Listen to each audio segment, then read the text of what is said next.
Welcome back. It is BDTV right here. My name is Onyeka Valentine. And in case you're just joining us, well, you haven't missed much. When we started, we gave you the news. Also, we gave you something to let you know what's happening in newspapers. And now we are holding through the segment of the big story. And today, most definitely, I do have my guest who will be joining me and will be talking about what is happening with the coastal road and how that will add value to Nigeria's economy. Let me give you a little sneak peek into who my guest is. His name is Dakpo Aderamewa. I hope I pronounce that properly, right? He's a young, dynamic entrepreneur who is passionate about nation building. He acquired his first degree in international business, yes, in Sheffield Ham University, UK. Also a master's in international relationship from Warwick University and a certificate in leadership from Harvard University, the United States. He's also undergoing his postgraduate degree in education at the University of Sussex also, and more. Today we'll be talking about the coastal road, most definitely, and how that has affected and is affecting the economy and moving forward. All about nation building. I know my guest is right there. Mr. Dakpo, are you there? Yes, I am. Good morning. Good morning, good morning. Thank you for joining us today via Zoom. I hope I pronounced your name properly. If I didn't, please correct me. You did your best. It's actually Adaramewa. Oh, fantastic. Well, thank you very much for that introduction. It was very robust. Pleasure is mine. Pleasure is mine. Thank you for joining us. Dakpo, I know you're already conversant with what we're talking about. So Nigerians want to know, and of course, no better person to have than you who understands what the economy can either be a pull through or a give and take with such huge projects. The president has most definitely, assured Nigerians that this will help to speed up business and, of course, bring in more ROI and increase the GDP. But with the amount of money that's been, sunk into this project so far, do you think the nation will survive it? Thank you very much. That's the question on everybody's mind. Yes. Really. But I'd like to approach it from this perspective. Right.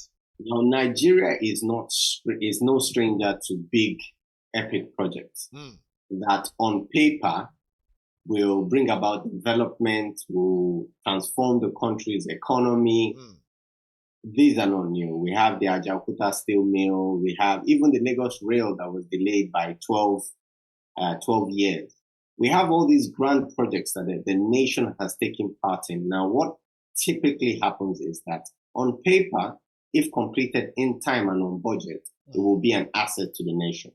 But historically, the trend is that it is neither completed on time, nor is it on budget. It often lingers around for years, and many of them ended up abandoned, even down to even our refineries. They're still, it will work now, it will work then, under different regimes. So we have this history of all these problems. Now, the question is, will that be tackled on this project? And if so, how? Right? What has this government brought forth that can say, okay, we can hold on to this and say that this is a different approach to these legacy projects that they all try to do, right? That will mean that there's a higher chance of its completion successfully in a way that will benefit the nation. And so far, I haven't seen much. I haven't seen much that would suggest that this is going to be different. But yes, on paper, if a country is able to link its coastal cities, if we're able to connect so many of these states, it would, really improve our infrastructure. It would improve transportation. It would open up sea access, to different parts of the country. On paper, it's a great idea. Right, we can agree. But the second question to ask then is it a priority for Nigeria right now? That's the big question. And that brings me to my second, focus on this segment. Now, we call it the big story because it is a big story. And like they say, for every development, someone, somewhere will have to suffer. Now, we know some business people have gone through a lot. Some have lost their business. Some others had their structures pulled down just to give way for the coastal road. But again, The government says it's going to be a lifeline. And so this next question goes in that manner so that we can see if we can justify that. And if, for instance, there is some form of, compensation, if at all, right? But this is the thing now. The Lagos-Calabar Coastal Highway is often heralded as, or better still, often called as a lifeline for Nigeria's economy, right? Now, from your perspective, considering the project, right, current status, and so far they claim they have, covered some amount of kilometers. We don't know if what they've said is what it is that is obtainable. But again, with the status on ground and economic realities on ground here in this country today, what are the most significant potential positive economic impact that we might truly say, you know what, this is going to come out of it? I mean, judging from the fact that, you have transportation, yes, which is important, but also, what about other businesses? What about young entrepreneurs, people who are struggling? Not too long ago, right, fuel subsidy was removed. Now, this project has come in. Was the money for fuel subsidy channeled into that? Okay, so all this is what we want to know. From your angle as someone who is in nation building, who understands how the economy runs, what do you think? Is this a mistake, or is it truly going to be a lifeline for Nigeria? Now, the question of if it's a mistake or not depends on how it's handled. Now, let's look at the potential benefits of it, right? Firstly, it allows connection between these 9 states, right? And that would increase our ability to transport perishable goods in such a way that it arrives. Because keep in mind, a lot of the perishable goods we have in Nigeria typically come from the north, and there's challenges in terms of bringing it here. That's why things are so expensive. If you go to these states where, your tomato is being produced, you realize that they're produced on a vast scale. The issue is transportation. Now, it will mean that if we're able to connect these 9 states, we can, do some farming in states where land is cheaper and transport them to Lagos in time for us to be able to get things at a discounted price, right? So it will improve things. It could improve infrastructure. You'll be able to set up factories in any of the states that are easily connected to the major trade center, which is Lagos, connected to the port, and you will transport your goods in time. So in theory, all of these things could be beneficial, right? Now, there's also tourism that could improve the tourism corridors for Nigeria, creating access to all these other states as well. And then in terms of sorry to cut you. You mentioned tourism, but some certain tourist, attraction was destroyed to give way for this. Are we saying destroy one to make another one? What are the plans to mitigate this? Just to add to what your thread of thought is. No, definitely.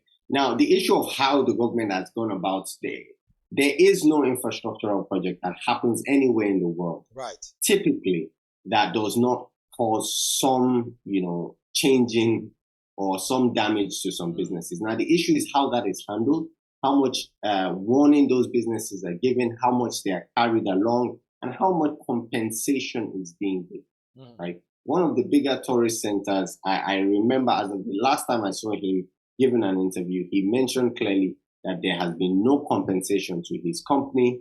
There was no warning on the day that they were destroyed. And all of this are shameful acts, right? Now, we talk about opening up Nigeria to business, right? Now, what is the message? If I am an investor in New York and I am considering where to invest my capital, and I turn on my TV and I see one of Nigeria's most foremost investors complaining about the fact that one day his government-approved sanctioned business was torn down with little or no warning and zero compensation. No matter how fantastic the highway you have in that country is, I will still be afraid to invest. So there should have been more done to handle these things. There should have been adequate compensation. Say, for example, they were carried along, they were given enough time to remove, their goods and at least the items that they can reuse. They were allocated a different plot that they could use to, rebuild their business. Fantastic. That would have solved that problem. So Nigeria has that history of, shall we say, big managing, where it seems like people just do things very drastically with little regard for how it affects people.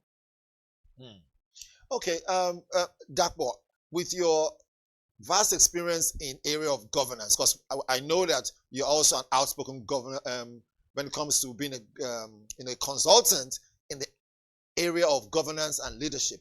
But with that now, do you think that other young people who are aspiring to get into leadership will begin to see such robust projects as a way of keeping them in office and events where they are, elected in? Because many will argue and say the reason why such huge projects without maybe, just maybe, allegedly a realistic end in sight, the reason why such big projects like that were ventured into by federal government is to keep the ruling party in power. Do you see this as a given or not? Coming from the angle of your own level of tutelage and everything, what do you think?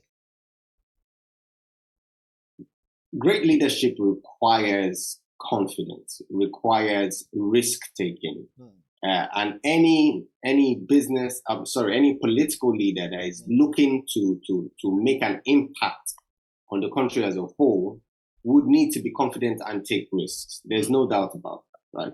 So we're not saying altogether it's a terrible idea, but it's how you go about doing these things, right? And I don't believe that the government has managed this particular project as best that they could. Now the question is how much can be done, to manage it. And I think the key thing for me is transparency around how this project goes going forward, right? It's all well and good saying that, okay, we've completed 30 kilometers. Now let's gather around and cut another ribbon. Honestly, we are talking about 700 kilometers here, right? And you've completed 30 and you want to cut a ribbon. Please, let's be realistic. Okay. Okay. Yes. So yeah. I like what you just mentioned. You were talking about the whole amount of kilometers, like you said, but already they've cut the ribbon. Let us hear from most people who had businesses there.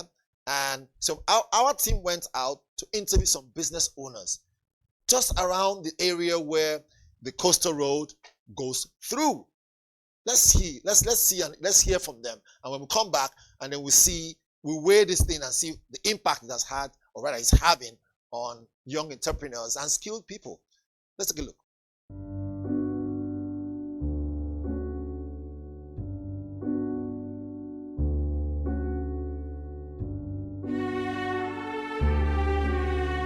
I work in this mechanic village before the coastal road started. And since the coastal road has started, I think it really affects the business a lot. But actually, I don't care, because when the coastal road is fully done, I believe the more customer will come in. Not like before, when we have access from the left and the right. Now we only have one access that we have is from the right. So a lot of customers started complaining that it's far. They cannot come in from Marua, they cannot do that. So a lot of customers have said you have to come to their house or you have to come and pick up the car. So it really affects the business. But as long as the road is for the benefit of everybody, it's for the benefit of Nigerians and the Lagosians. I believe when the road is fully done, established, and more customers will come in. But for now, it really, really affects our job. A lot of my colleagues have already left this place and look for someone else to work.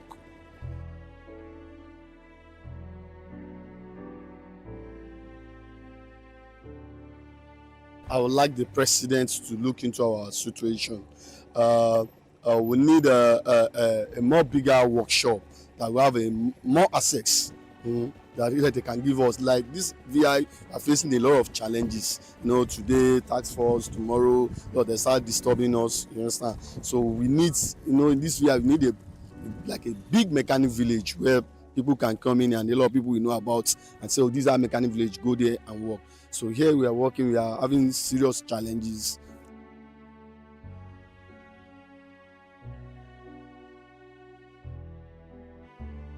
I'm really happy to see the road, where the road is now, unlike before, the way it is before.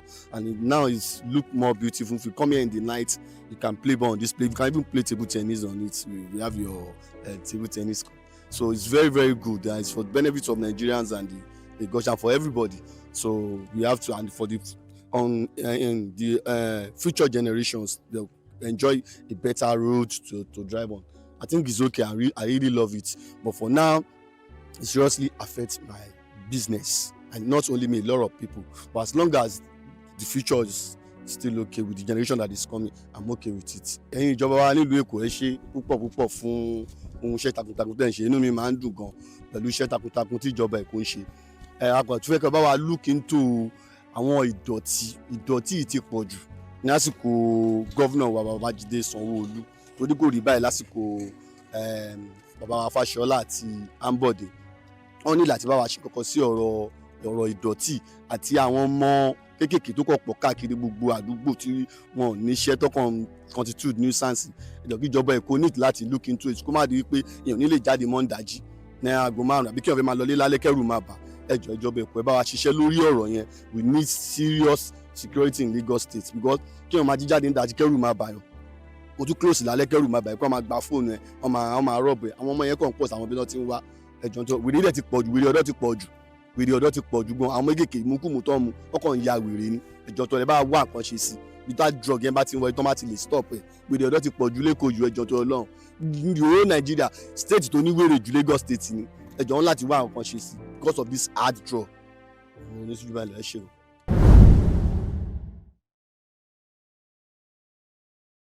Dakwa, are you still there?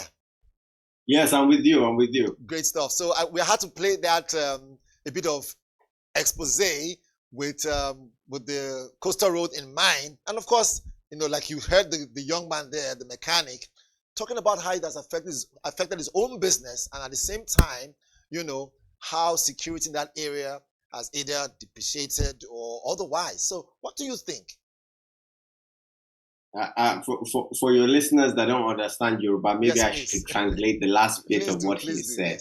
He complained about, a lot of young men who are out of employment and how that affects the security in the whole area. He also complained about the dirt and the uncleanliness of the state of late under the new administration.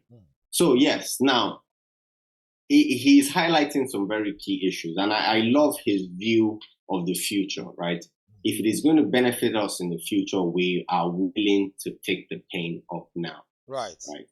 The pain and suffering is worsened when it is meaningless. And you see, that is why women go through pain and get pregnant again. Simply because the pain is meaningful and creates something beautiful. So Nigerians will be willing to go through the suffering that is being brought on by some of the policies of this government if they truly believe and if they can see a clear path to how it would lead to benefiting them in the future. People will bear it. But I don't think that the government as of yet is doing a clear enough job at making people understand these things. And then also showing in a transparent way that it is not business as usual. For example, looking at the infrastructure project that is ongoing, what is being done? Could we not potentially bring in some civil society to ensure that they follow the project all through? To ensure that the bidding process for the project is transparent. These are the things that the government should start thinking about now, in order to reduce the chance of us repeating past failures. We hope there's no Nigerian, no matter what party you are, that doesn't wish that their current government becomes a success, right? Because their success or failure affects us all. So it would be a great idea for this government to look at how can we show that this is going to be a different project? How can we show that there's transparency, that this process won't be abused? How do we show the people that we mean well? And I think how the project has been handled in terms of compensating businesses, transparency around that, right? If you really have compensated, let's just assume that the owner of that business, that famous tourist spot, is lying, right? We have no reason to believe that he's going around in all these interviews lying against the federal government. But if he is, now is a good time for the Minister of Works to come out and show us evidence that the federal government did in fact send messages to them, the federal government did compensate them and put those rumors to bed. My guess is the reason why they've not done that is because the gentleman, the businessman, is going around and he's telling the truth. And he is one of many who are probably affected.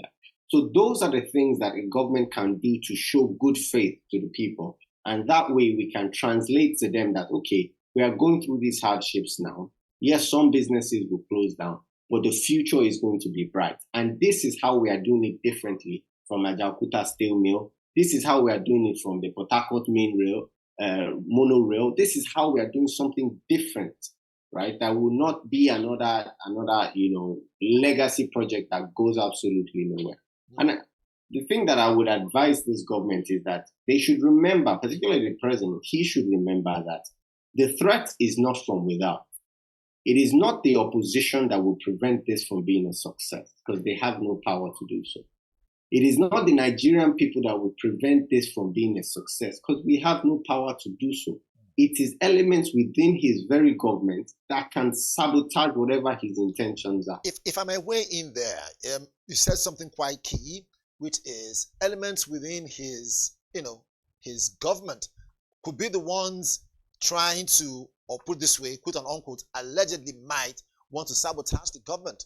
Now, does this mean that President Bola Ahmed Tinubu, with his great intention he has for the country, there might just be some unscrupulous elements, some people, some bad eggs within his team that will say, you know what, let us stifle some certain things, let us cause some bottlenecks, right? Since we are the ones who report to Oga, create some bottlenecks so the project will last longer than this first term, so we have a reason to now stay in for second term. I mean, the rumors already out there, again, we call it rumors, that when big capital projects like this are put in place, is it to solidify second term for the ruling party, or do they really have the interest of the public at hand? What do you think? I think a government that is solely looking after securing its second term can, take up more projects that are, the return on investment is quick. And that's just being factor, not, supporting anybody in particular. I'm just saying that if you wanted to do something that will quickly make the people happy to vote for you, a project like this is not a good idea. Simply because you're going to spend a lot of time, it's going to take quite a number of years for you to actually, complete it and for the rewards to start coming back. So I wouldn't worry myself about whether or not they are doing this as a ploy to get elected. I believe that their intent is to create something that will be a legacy that could transform the country. And what I mean by he needs to be worried about those within the government is that there are people who profit from delays. Nigeria, one of the things that amazed me, I studied abroad, I lived abroad, and I came back to Nigeria and I met people in government, and I have worked with people in government, and, brilliant people, absolutely brilliant people that rival those we see in the private sector. Nigeria is not the way it is because we lack the intelligence. It is because it is like that by design, because there are certain individuals that profit from the chaotic system, from the unaccountability that we have in Nigeria. Those are the same elements that will profit from delaying this project. Those are the same elements that will profit from, swallowing up compensation that should have been given out. Right. Those elements are what any serious government should ensure they watch out for. And in order to do that, accountability and transparency throughout the whole process is going to be the key defining factor for this government. On that note, Dakmo, it would be the key defining moment you said. We're going to have a part 2 of this. Like they say, nation building never gets to the peak. It's a continuous process. You agree with that? Yeah, very true. Very true. Dakmo, it has been wonderful having you. And of course, most definitely, we're also working on some cutout for something that we will need you to come and weigh in your options too. So don't go too far away from us. Dakmo, thank you so much for joining us on this big story, and do have a fantastic day. You too. Thank you. Thank you so much, Dakmo. Thank you so much. All right, people, we've had him. We've heard what he had to say. Dakmo Adaramewa. I keep finding a way to pronounce that name very well. Adaramewa. I hope I did it properly this time. All right, thank you so much, Dakmo, for joining us. Next, we will have social listening. Don't go away. This is BDTV. Onyeka Valentine is my name. Don't go away.